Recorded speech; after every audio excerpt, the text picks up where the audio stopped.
ബഹുമാന്യരെ, ചാത്തന്നൂർ തിരുമുക്കിൽ ഇന്ന് പണിതീർത്ത് വെച്ചിരിക്കുന്ന അടിപ്പാത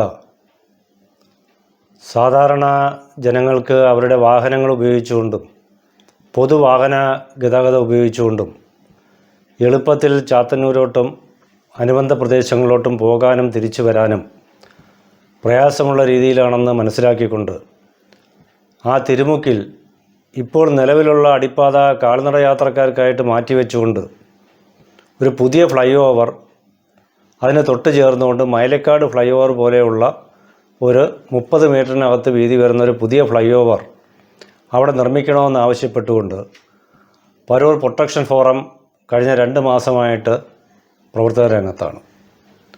ഞങ്ങൾ മാത്രമല്ല, ചാത്തന്നൂരും നെടുങ്ങോലത്തും ഒക്കെ തന്നെ മറ്റ് പല സംഘടനകളും ഇതുമായി ബന്ധപ്പെട്ട് പ്രവർത്തക രംഗത്താണ്.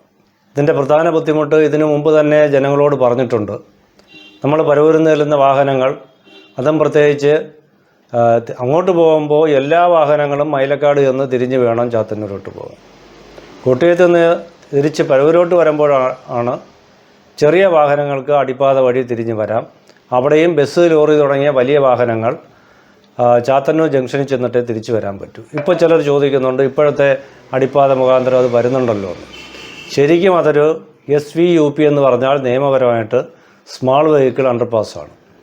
അതിലൂടെ ചെറിയ വാഹനങ്ങൾ മാത്രമേ വരാൻ നിയമപരമായി കഴിയൂ. ദേശീയപാതയുടെ പണി പൂർത്തിയായി കഴിയുമ്പോൾ അത്തരത്തിലായിരിക്കും അവർ ട്രാഫിക് ക്രമീകരിക്കുന്നത്. ഇത്തരമൊരു ഡിസൈൻ ഉണ്ടാക്കിയ സമയത്ത് ഇതിൻ്റെ DPR ആർക്കൊക്കെയാണ് കിട്ടിയിട്ടുള്ളതെന്ന് നമുക്കറിയത്തില്ല. ഞങ്ങൾ സാധാരണക്കാരായ ജനങ്ങളെ സംബന്ധിച്ചിടത്തോളം DPR കിട്ടത്തില്ല. ഇത് കിട്ടിയിട്ടുള്ള അധികാര കേന്ദ്രങ്ങൾ ആരെങ്കിലും പരവൂരിലെ ജനങ്ങളുമായി ബന്ധപ്പെട്ടുകൊണ്ട്, അല്ലെങ്കിൽ ആ തിരുമുക്കിന് തെക്ക് വശത്തുള്ള പഞ്ചായത്തുകളുമായി ബന്ധപ്പെട്ടുകൊണ്ട് ഇതിനെക്കുറിച്ചൊരു ചർച്ച നടത്തിയിട്ടുമില്ല. എത്ര പ്രദേശങ്ങളിലേക്ക് പോകേണ്ട ഒരു ജംഗ്ഷനാണ് തിരുമുക്ക്? ചിരക്കര പഞ്ചായത്ത്, ചാത്തന്നൂർ പഞ്ചായത്തിൻ്റെ ഒരു ഭാഗം, കല്ലുവാളക്കൽ പഞ്ചായത്തിൻ്റെ ഒരു ഭാഗം, പൂതക്കുളം പഞ്ചായത്ത്, പൂതക്കുളം വഴി പോകുന്ന ഇലകമൺ, അയിരൂർ വഴി വർക്കല പോകുന്ന റൂട്ട്, പരവൂര് വന്നു കഴിഞ്ഞാൽ കാപ്പിലിടവ വഴി വർക്കല വരെ പോകുന്ന റൂട്ട്. ഇത്രയും വലിയ ബൃഹത്തായ ഒരു പ്രദേശങ്ങൾ, 7 പഞ്ചായത്തുകളും 2 മുനിസിപ്പാലിറ്റിയിലും പോകുന്ന ഈ ഒരു പ്രധാനപ്പെട്ട ജംഗ്ഷനിലാണ് ഈ ഒരു ചെറിയ അടിപ്പാത പണിഞ്ഞു വെച്ചേക്കുന്നത്. അതുകൊണ്ട് തന്നെ ഇതൊരിക്കലും ഭൂമിശാസ്ത്രപരമായോ ജനസംഖ്യാനുപാതികമായോ അതുപോലെ തന്നെ അതുവഴി സഞ്ചരിക്കുന്ന വാഹനങ്ങളുടെ എണ്ണം കണക്കിലെടുത്തോ ഒരു തരത്തിലും നീതീകരിക്കത്തക്ക ഒരു അടിപ്പാതയല്ല അവിടെ ചെയ്തു വെച്ചത്.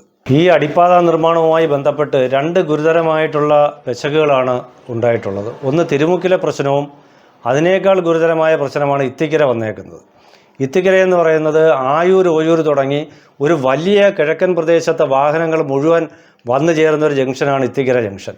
ആ ഇത്തിക്കര ജംഗ്ഷനിൽ വരുന്ന വാഹനങ്ങൾ കൊട്ടിയത്ത് പോകണമെങ്കിൽ ഇന്നത്തെ രീതിയിൽ ആ വലിയ വാഹനങ്ങൾ മുഴുവൻ ചാത്തന്നൂർ ജംഗ്ഷൻ വരെ പോയി തിരിച്ച് തിരുമുക്ക് വഴി കൊട്ടിയത്ത് ചെല്ലണം. എത്ര കിലോമീറ്റർ വരെ ചുറ്റണം. അപ്പോൾ അവിടെ ഒരു അണ്ടർപാസ് ചെയ്യാനുള്ള സാങ്കേതികമായിട്ടുള്ള ബുദ്ധിമുട്ടുണ്ട്. കാൽനട യാത്രക്കാർക്കുള്ള ഒരു അണ്ടർപാസിനെ കുറിച്ച് മാത്രമാണ് അവർ ആലോചിക്കുന്നത്. അപ്പോൾ തിരുമുക്കിൽ ഒരു ഫ്ലൈ ഓവർ വന്നു കഴിഞ്ഞാൽ ഇത്തിക്കര വരുന്ന മുഴുവൻ വലിയ വാഹനങ്ങൾക്കും ആ തിരുമുക്ക് വഴി എളുപ്പത്തിൽ കൊട്ടിയത്ത് ചെന്നു ചേരാനുള്ള ഒരു മാർഗം കൂടെ ഉണ്ടാകും. ഈ കാരണം കൊണ്ടും തിരുമുക്കിൽ ഒരു ഫ്ലൈ ഓവർ അനിവാര്യമാണ്.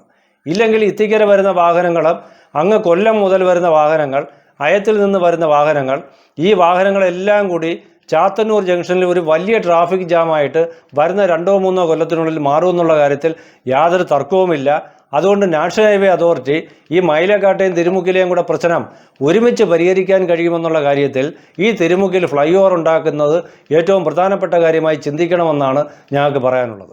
ഞങ്ങൾ ഇതുമായി ബന്ധപ്പെട്ട് ഒരു ജനകീയ കൺവെൻഷൻ നടത്താനുള്ള ഒരുക്കത്തിലാണ്. ആദ്യം ഈ ജനകീയ കൺവെൻഷൻ നടത്താൻ തീരുമാനിച്ചിരുന്നത് ജൂലൈ മാസം 17-ാം തീയതി ആയിരുന്നു. അന്ന് നമ്മുടെ ബഹുമാനീയനായിട്ടുള്ള പത്മനാഭ സാറിൻ്റെ നിര്യാണം മൂലം അത് മാറ്റിവെക്കുകയും പിന്നെ പാർലമെൻറ്റ് തുടങ്ങിയതിനെ തുടർന്ന് നമ്മുടെ MPയുടെ ഡേറ്റ് കിട്ടാൻ താമസിക്കുകയും തുടർന്ന് ആഗസ്റ്റ് 13-നാണ് MPയുടെ ഡേറ്റ് വീണ്ടും കിട്ടിയത്. അന്ന് ഞങ്ങൾ നടത്തുന്ന ഈ ജനകീയ കൺവെൻഷൻ പരവൂർ പ്രൊട്ടക്ഷൻ ഫോറത്തിൻ്റെ കമ്മിറ്റി അംഗങ്ങൾക്ക് വേണ്ടി മാത്രം നടത്തുന്ന ഒരു കൺവെൻഷൻ അല്ല, മറിച്ച് പരവൂരിലും സമീപ പ്രദേശത്തുമുള്ള മുഴുവൻ ജനങ്ങളുടെയും ഭാവിയിലെ വാഹന ആവശ്യങ്ങൾ നിറവേറ്റാനും അതുവഴി നമ്മൾ പരവൂർ ടൗണിൻ്റെ വികസനത്തിന് ഉപയോഗിക്കത്തക്ക രീതിയിൽ ഇവിടെ ഒരു അടിപ്പാത ആവശ്യമാണ്. അത് അധികാരികളെ ബോധ്യപ്പെടുത്താൻ പരവൂരും ചുറ്റുപാടുമുള്ള ഓരോ വ്യക്തികളുടെയും സാന്നിധ്യം വന്ന് അനിവാര്യമാണ്. നിങ്ങളന്ന് ഇതിൽ സന്നദ്ധരായിക്കൊണ്ട് ഈ അടിപ്പാതയ്ക്ക് അനുകൂലമായി നിങ്ങളുടെ ഒരു സപ്പോർട്ട് അന്ന് നൽകിയാൽ ഈ അടിപ്പാത രൂപം കൊള്ളുമെന്നുള്ള കാര്യത്തിൽ യാതൊരു തർക്കവുമില്ല. അതല്ല, പരവൂർ പ്രൊട്ടക്ഷൻ ഫോറം കമ്മിറ്റി അംഗങ്ങൾക്ക് വേണ്ടി മാത്രമാണ് ഈ അടിപ്പാത നിർമ്മിക്കുന്നതെന്നുള്ള ചിന്തയിൽ, അല്ലെങ്കിൽ ഇത് ആരെങ്കിലും എന്തെങ്കിലും ചെയ്തോട്ടെ എന്നുള്ള ചിന്തയിൽ നിങ്ങൾ നിർവികാരരായിരിക്കുന്നതെങ്കിൽ ഞങ്ങൾക്ക് മാത്രമായി ഈ പ്രശ്നം പരിഹരിക്കാൻ കഴിയത്തില്ല. ചാത്തന്നൂരും കുട്ടിയത്തുമൊക്കെ തന്നെ വൻപിച്ച ജനകീയ പിന്തുണയോടുകൂടിയാണ് അവിടെയൊക്കെ തന്നെ വലിയ രീതിയിലുള്ള അടിപ്പാതകൾ വന്നത്. അതുകൊണ്ട് പരവൂരിലെ ജനങ്ങളോട് ഞങ്ങൾക്ക് ഒന്നുകൂടി പറയാനുള്ളത്, ഈ കാര്യത്തിൽ നിങ്ങൾ എല്ലാവരും ഈ കൺവെൻഷനിൽ പങ്കെടുക്കണം. നിങ്ങളുടെ കൂടെ ആവശ്യമാണെന്ന് മനസ്സിലാക്കിക്കൊണ്ട് ഈ കൺവെൻഷനിൽ പങ്കെടുക്കണമെന്നാണ് പരവൂർ പ്രൊട്ടക്ഷൻ ഫോറത്തിന് വേണ്ടി എനിക്കും ഞങ്ങളുടെ ജോയിൻറ്റ് കൺവീനറായിട്ടുള്ള പി കെ മുരളീധരൻ, മറ്റ് കമ്മിറ്റി അംഗങ്ങൾ എല്ലാവർക്കും വേണ്ടി എനിക്ക് അഭ്യർത്ഥിക്കാനുള്ളത്. ഈ ജനകീയ കൺവെൻഷൻ ഉദ്ഘാടനം ചെയ്യുന്നത് നമ്മുടെ Kollam M P Shri N K പ്രേമചന്ദ്രനാണ്. നമ്മുടെ MLA GS ജയലാലിൻ്റെ അധ്യക്ഷതയിൽ കൂടുന്ന യോഗത്തിൽ നഗരസഭാ chairperson Sreeja, K Sethumadhavan, Nedungolan Raghu, BB Gopakumar തുടങ്ങിയവർ മുഖ്യപ്രഭാഷണം നടത്തും. മറ്റ് പ്രമുഖ നേതാക്കളെല്ലാം തന്നെ ഈ യോഗത്തിൽ സംസാരിക്കുന്നതുമുണ്ട്. നിങ്ങളെല്ലാവരും ആഗസ്റ്റ് 13 ബുധനാഴ്ച വൈകിട്ട് 4:30 മണിക്ക്, കൃത്യം 4 മണിക്കാണ് വെച്ചേക്കുന്നത്, എങ്കിലും കൃത്യം 4:30 മണിക്ക് നിങ്ങൾ പരവൂർ SNVRC ബാങ്കിൻ്റെ ഓഡിറ്റോറിയത്തിൽ വന്നു ചേർന്നുകൊണ്ട് ഈ വികസന സംരംഭത്തിൽ നിങ്ങളുടേതായ ഒരു മുദ്ര പതിപ്പിക്കണമെന്നാണ് ഞങ്ങൾക്ക് പറയാനുള്ളത്. നിങ്ങൾക്ക് നമസ്കാരം. Jewel Junction Media.